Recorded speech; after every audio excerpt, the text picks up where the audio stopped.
wabarakatuh. Saya Vinta Wahyuni, mahasiswa PPG dalam jabatan kategori 2 tahun 2022 dari LPTK Universitas Negeri Surabaya. Ini merupakan PPL aksi pertama saya. Selamat menyaksikan. Assalamualaikum warahmatullahi wabarakatuh. Waalaikumsalam warahmatullahi wabarakatuh. Baik, sebelum kita mulai pembelajarannya, kita absen terlebih dahulu ya. Ada yang tidak hadir, Naswa? Siapa yang tidak hadir? Oke, baik. Yang tidak hadir cuma satu ya. Oke. Nah, silahkan Ahmad Madani disiapkan terlebih dahulu.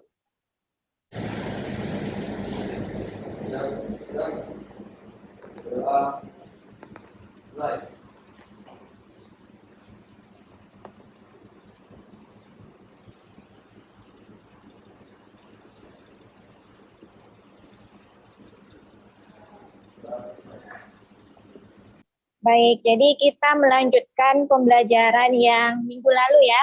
Nah, jadi hari ini kita sudah masuk ke pertemuan terakhir dari materi MPN. Oke? Jadi materi ini kita sudah sampai ke poster ya. Nah, minggu lalu kita sudah mempelajari tentang materi tentang MPN, lalu sudah praktikumnya juga. Nah, iya kan? Nah, siapa yang ingat pelajaran minggu lalu tentang apa saja yang kita bahas? Ya, silakan Nesya. adalah suatu penghitungan mikroorganisme berdasarkan data kualitatif. Hasil jumlah perhitungan pertumbuhan mikroorganisme pada bikin spesifik hari dalam seri tahun. Untuk memperoleh kisaran data kuantitatif jumlah mikroorganisme tersebut. Oke, nah jadi bagian MPN itu sendiri ya. Lalu apalagi kira-kira pembelajaran kita minggu lalu? Ya, silahkan Dwi Gita. Tahapan menguji, tahapan konfirmasi, sama tahapan pendukung. Oke, ya jadi ada 3 tahapan pada MPN. Nah, sekarang kita ada suatu motivasi untuk kalian. Nah, motivasi ini boleh kalian ingat. Nah, bunyinya seperti ini.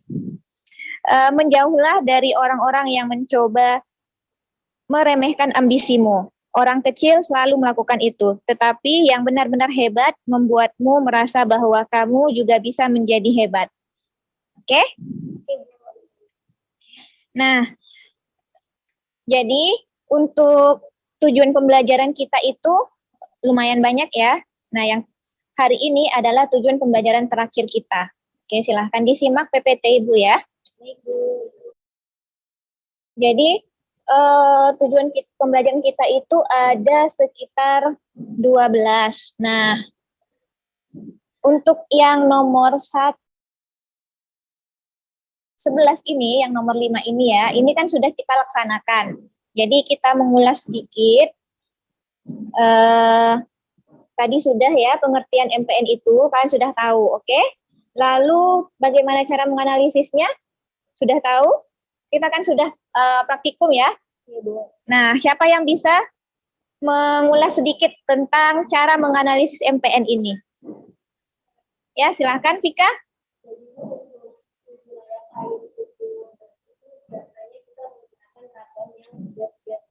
Sedangkan untuk air sungai itu biasanya kita menggunakan karbonnya 5. Oke, jadi untuk yang air bersih itu biasanya kita menggunakan ragam 333, sedangkan untuk air limbah atau air kotor itu seperti air sungai itu 555 ya. Satu lagi ada ragam 511. Jadi 511 ini untuk air bersih dan makanan juga. Nah, cara pemeriksaannya sudah, lalu membuktikan kelayakan sampel. Berarti ini kan sudah melakukan di praktikum kemarin kan? Iya. Nah, lalu untuk hasil. Nah, hasil berarti sudah didapatkan juga. Nanti silakan kalian presentasikan untuk hasil serta poster yang sudah kalian buat ya. Oke. Nah, jadi karena tujuan pembelajaran kita sudah sampai di tahap akhir, berarti untuk hari ini kalian silakan mempresentasikan hasil yang kalian dapatkan baik dari pengujian kalian terhadap air minum, air sumur bor, dan air sungai. Nah, jadi silakan kalian presentasikan di depan terkait hasil kalian itu. Oke? Nah, terus posternya bagaimana? Apakah sudah selesai? Oh, hampir selesai. Berarti belum selesai. Oke. Ya udah, Ibu beri waktu sekitar 15 menit ya untuk menyelesaikan. Oke? Silahkan dikerjakan, selesaikan. Nanti setelah 15 menit, kalian presentasikan di depan hasil MPN kalian, lalu posternya. Ya, silahkan duduk berkelompoknya. Nah, kelompoknya sudah dibagi minggu lalu kan? Untuk LKPD juga sudah Ibu bagikan minggu lalu kan? Nah, untuk LKPD itu dilihat bahwa untuk yang hari ini itu adalah kegiatan terakhir. Jadi kegiatan 5. Nah, kegiatan 1 sampai 4 itu berarti sudah kalian lakukan. Coba dilihat, sudah diisi LKPD-nya? Sudah, Bu. Sudah? Oke.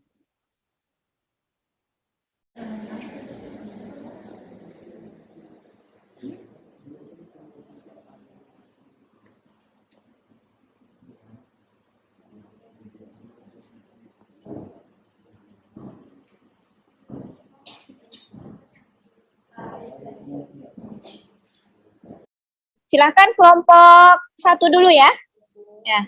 Silakan presentasikan hasilnya. Baiklah, kami dari kelompok 1 akan mempresentasikan uji kualitas air Sungai Kampar yang saat ini sudah tercemar akibat ulah masyarakat sekitar. Lanjut, kita pertama masuk ke tahap pendugaan atau presumptive test. Pada di sini bisa dilihat kita menyiapkan 15 tabung yang berisi media LB yaitu laktosaprot yang terdapat tabung Durham dan berisi 9 biji media tersebut. Di setiap 5 tabung kita memberikan label 10/1, 10/2, dan 10/3. Lanjut, pada hari kedua kita melakukan pembacaan pada tabung LB atau laktosaprot, di mana tabung itu dinyatakan positif apabila tabung tersebut mengalami kekeruhan dan bergas, maka tabung itu dinyatakan positif. Kemudian apabila tabung itu positif, kita lanjutkan dia kepada tahap yang selanjutnya, yaitu confinement test atau tahap penguat, di mana pada tahap ini kita menyiapkan 15 tabung BGLB, kemudian diambil 1 osil masing-masing di sana pada 5 tabung sebelum tahap 3. Kemudian diinkubasi, habis itu diinkubasi pada suhu 37 derajat selama 24 jam. Selanjutnya ditampilkan posternya, lalu apa kira-kira yang kalian isi di poster ini untuk bisa mengedukasi masyarakat sekitar Sungai Kampar itu beserta kita semua yang ada di sini.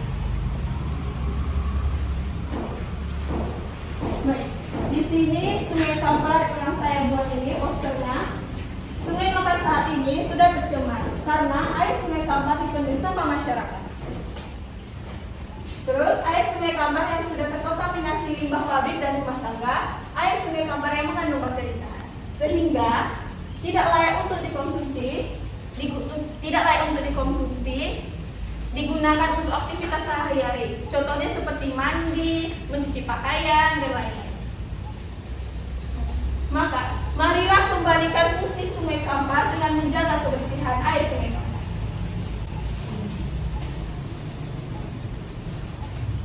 Oke, silakan kalian tanya jawab, silakan diskusi ya.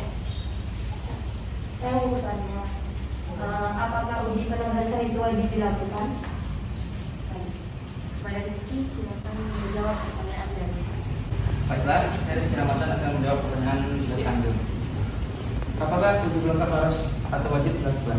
Tidak, karena dengan uji pelengkap saja sudah cukup untuk menentukan apakah air itu layak atau tidak digunakan. Uji pelengkap itu hanya dilakukan untuk memastikan bakteri apa yang terdapat pada air tersebut. Kepada Anggun, jawabannya sudah puas? Sudah.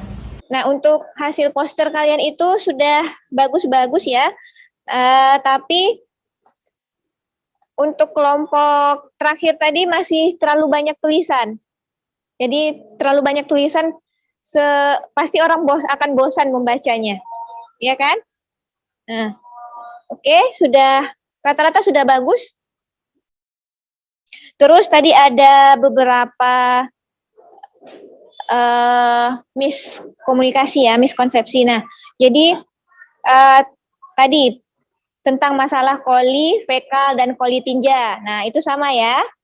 Terus koliform sama tadi ada koliform fekal, ada koliform non fekal. Oke, jadi kita pakai yang koliform dan kolifekal saja. Jadi tidak koliform non fekal dan koliform fekal ya. Jadi kita pakai koliform dan kolifekal. Jadi koliform itu tadi ada beberapa macam bakteri, ada Klebsiella, Shigella, ada Salmonella, ya kan? Ada Proteus juga. Nah, kalau untuk kolifekal itu berarti Escherichia coli. Nah, Escherichia coli ini berasalnya dari tinja manusia dan Oke, jadi kira-kira apa saja pembelajaran kita hari ini yang sudah kalian dapatkan selain yang Ibu sebutkan tadi? Ya, Naswa silahkan. Yang saya dapatkan bahwa air sungai Kampar dan sungai itu tidak layak digunakan. Kenapa tidak layak air sungai Kampar? Karena bakteri dan tadi hasilnya mendapatkan besar dari 1.600 CFU per 100 mili. Sedangkan untuk air sumur itu layak digunakan karena hanya mendapatkan tadi 9 CFU per 100 mili. Ya, oke, baik. Jadi kalau untuk air minum itu ya tidak. Kalau untuk air minum, untuk higien, nah itu tidak boleh lebih dari 50 CFU per 100 mili ya. Jadi kalau untuk koliformnya tidak boleh lebih dari 50 koloni form unit per 100 mili. Kalau untuk kolifekalnya itu 0 ya. Berarti kalau untuk kolifekalnya satu aja berada di sampel kalian, berarti air tersebut tidak layak untuk dikonsumsi. Oke. Jadi untuk materi pertemuan berikutnya itu kita masuk ke identifikasi jamur. Nah, jadi kita akan menggunakan medianya ada yang tahu? Ya, media jamur? Ya, PDA. Apa kepanjangannya?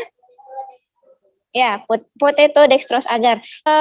Kita umumkan untuk poster yang paling bagus. Oke? Sudah tahu siapa pemenangnya? Siapa ini yang mendapatkan reward untuk poster? Kelompok 1.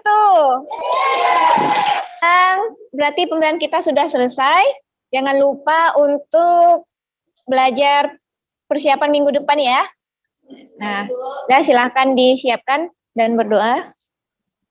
Siap, gerak, berdoa, mulai.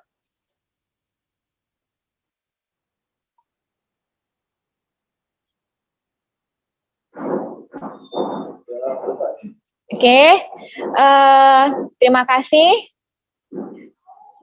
untuk pembelajaran hari ini. Insya Allah kita bertemu lagi minggu depan. Assalamualaikum warahmatullahi wabarakatuh. Waalaikumsalam warahmatullahi